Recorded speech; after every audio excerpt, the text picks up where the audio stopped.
काल रात्री खरं तर पाकिस्तानकडून शस्त्रसंधीचं उल्लंघन करण्यात आलं।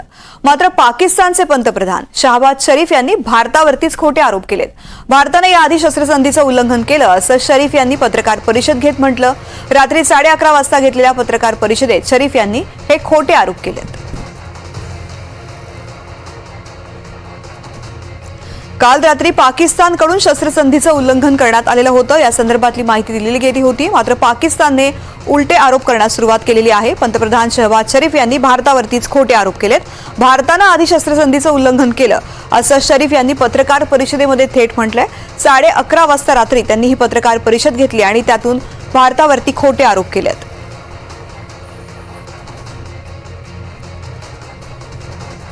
भारताकडून आधी युद्धबंदीचं उल्लंघन केलं असा खोटा आरोप पाकिस्तानकडून केला गेलेला आहे आणि पंतप्रधान शहबाज शरीफ यांनी 11:30 वाजता पत्रकार परिषद घेत थेट भारतावरती हा आरोप केलेला आहे। मात्र खरं तर ते आधीच पाकिस्तानकडून शस्त्रसंधीचं उल्लंघन करण्यात आलेलं होतं। भारताच्या दिशेने गोळीबार करण्यात आलेला होता आणि त्यानंतर भारताकडून पत्रकार परिषद घेत पाकला एक समज सुद्धा दिली गेलेली होती। पुन्हा एकदा असेच कृत्य घडले तर कारवाई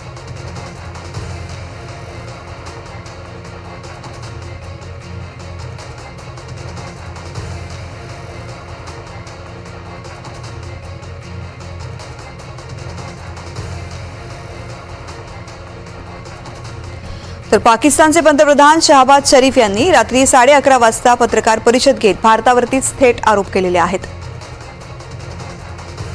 राहुल कुलकर्णी माझे सहकारी आपल्या सोबत आहेत। राहुल सर, खरं तर शस्त्रसंधीचं उल्लंघन पाकिस्तानने केलं, मात्र आता थेट पंतप्रधानच भारतावरती खोटे आरोप करतात।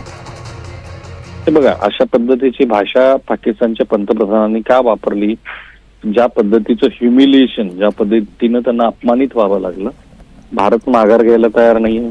3 दिवसापासून भारताकडनं एका पाठोपाठ एक प्रत्युत्तरादाखल हल्ले केले जात आहेत। नूर सारखा महत्वाचा एअरबेस भारतानं ध्वस्त केलाय। रावळपिंडी जे मुख्यालय आहे तिथे हल्ला करून तिथली एअरस्ट्रीप धोक्यात आणली।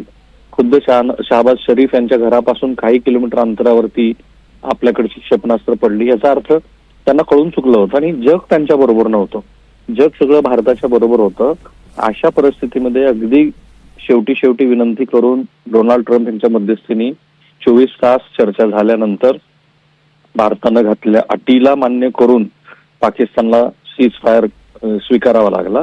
त्याच्यामध्ये भारताने ही जी भूमिका घेतली होती की आम्ही तुमच्या भूमीवर नव्हे तर अतिरेक्यांची घरं आणि प्रशिक्षण केंद्र उद्ध्वस्त केलेली आहेत ते मान्य करावं लागलं।